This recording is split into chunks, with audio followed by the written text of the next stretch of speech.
My name is Frank Weltner, and I would like to welcome you to Zionist News. We are a loving and peaceful organization. We are an organization for civil rights worldwide. We respect all people of the Jewish faith, the Christian faith, the Muslim faith, the Hindu faith, all faiths in this world. We show them respect, and we ask that you do so as well. We ask that no harm ever come to an Israeli or an American or a Jordanian or an Egyptian or an Iranian or an Iraqi, and that all people will be allowed to live their lives in peace and in dignity. In our first news story, world leaders are lying about peace prospects in 2009. There is a so-called deal that has been made, but it of course has not been made. It's just simply a lie that is being promulgated in the press, which we find over and over and over again in the Zionist presses of this world. It is almost as though the protocols of Zion come alive every time there's one of these peace conferences. And it gets pretty thick.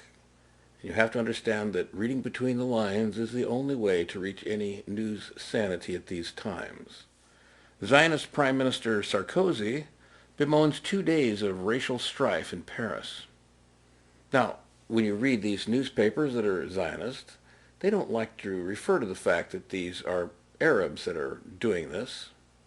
They like to say that they're just simply troubled youth from lower classes. This is a part of their political correctness.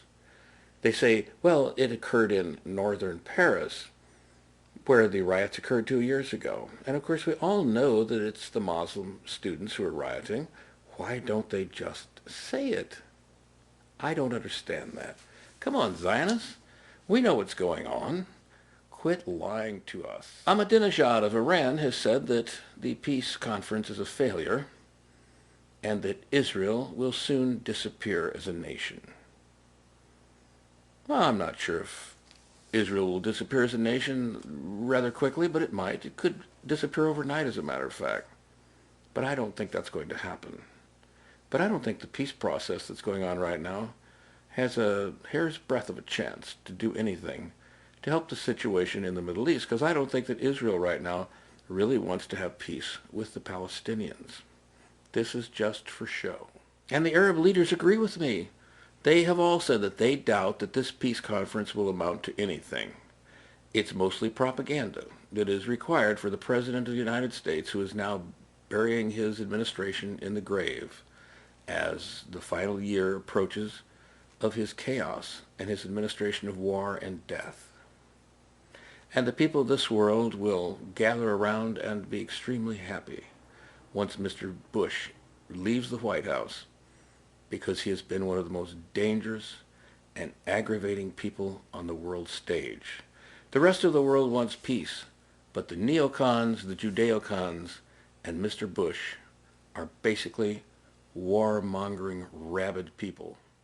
Annapolis. Why would this conference be any different than the other peace conferences? Most of them end with nothing being done. Or if it is done, it's undone almost immediately after there's a few rockets tossed into Israel or a few bulldozers that run into Gaza and destroy some homes, causing bad feelings, and then it's a big bust. Syria says it will attend the conference, and it's doing it for peace, and it's doing it to help the Middle East. But I say Syria's joining the peace conference because Syria is very, very concerned that the United States will simply cross the border from Iraq into Syria, arrest its leaders, and put them to death the same way that it did the Iraqi leaders. The 11 relatives of an Iraqi journalist are dead, but Iraq claims that it had nothing to do with it. But they're still dead, aren't they? Too bad. That's the way things seem to be going in the Middle East, and I don't know what it will take to stop it. Hillary has announced that she will oppose permanent bases in Iraq, but no one believes her.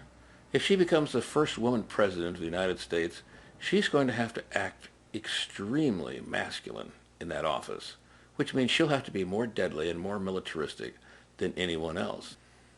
Otherwise, people will remember that the woman came to the office and shamed the United States of America, feminizing it. Now, Hillary will do just the opposite. I predict she will masculinize that office. An Iranian diplomat has said that the United States will be held responsible for World War III, and especially President Bush, if the United States attacks Iran, which of course may very well start World War III. The United States and Iraq have together this week set the stage for that long-term occupation that Hillary says she'll be against. But you can believe that once this is finalized by the president with a swipe of his pen, Hillary will do nothing to stop it, and she'll just blame it on George W. Bush. Hamas has accused Abbas of treason at Annapolis. Abbas is the president of the party that Hamas defeated, but he remained in power because the occupying armies of Israel allowed him to. Well, now he's negotiating with Israel on the fate of the Palestinian people, but he represents none of the Palestinian people since he was not elected. AIPAC's best donors are very angry because AIPAC is basically supporting money for the Palestinian Authority because AIPAC believes it would be better for Israel. But the donors don't want any money to go to any Palestinian because they're basically bigoted racists. There's a news story this week about Henry Kissinger saying that in 1969 he was so worried about Israel having nuclear weapons that he discussed it over and over again with Nixon, claiming that the Israelis were the most dangerous people on earth and the most likely to use nuclear weapons irresponsibly. Fortunately, since 1969, they have not used them, although they have waved them in the faces of the Arabs. 50 million records in Germany, which are related to the Holocaust story, are being made available for the first time so that anyone can go in and research. However, since they haven't been organized, if you go in there, you're not going to really find anything out because you won't be able to find where the records are that you're looking for. That will come way in the future, after the questions about the Holocaust are totally forgotten because it'll be probably 200 years from now, and no one will even care. It's too bad that they aren't organized now so that we can really understand what actually happened. The AIPAC judge in the traitor trial of the AIPAC spies is going to question the jurors in that case to make sure that they aren't friendly to the Muslims or that they aren't anti-Semitic. Of course, I will assume that if they are pro-Israel and pro-Jewish and pro-AIPAC, that they'll be very welcome on that particular jury. But if they like an Arab, forget it. They won't be allowed. It's called fairness, and it's called jury tampering.